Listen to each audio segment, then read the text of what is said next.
In today's video, I am going to teach you how to use Hlookup function in Microsoft Excel. This is a great function when you want to search across the top row of a table and then return a value from a row underneath it.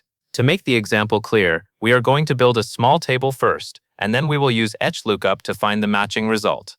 First, go ahead and type month into cell A1, revenue into cell A2, and expenses into cell A3. As you enter each label, make sure you are placing the text in the correct cell. These labels describe what each row represents in your table. Take a moment to verify the words are spelled exactly, because Excel relies on precise cell positioning, even when you are working with text. Next, we will set up the month headers across the top of the table. Type Jan into cell B1, Feb into cell C1, and Mar into cell D1.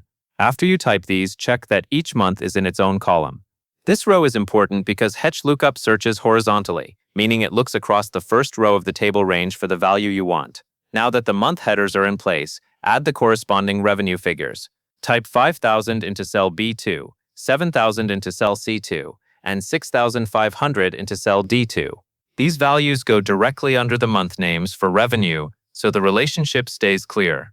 When your table is structured correctly, Hlookup can return the right figure without any extra adjustments. After that, enter the expenses values in the next row down. Type 2,000 into cell B3, 2,500 into cell C3, and 2,200 into cell D3. At this point, your table should have month labels in row 1, revenue in row 2, and expenses in row 3. This layout is the perfect setup for a horizontal lookup. Before running the formula, we need a place where the lookup target will go.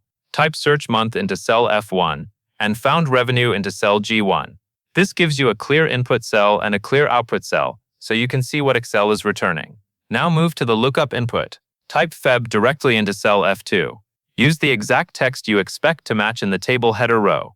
Because Hlookup is case-insensitive in most cases, the main thing is that the text matches the header exactly in spelling and spacing. Once your search value is entered, you will place the formula in the output cell. Click on cell G2 to select your formula output cell. Selecting the cell ensures that the formula result will appear in the correct location. Now you will enter the Hlookup function itself. Type the formula =Hlookup F2 B1 D3 2 false directly into cell G2.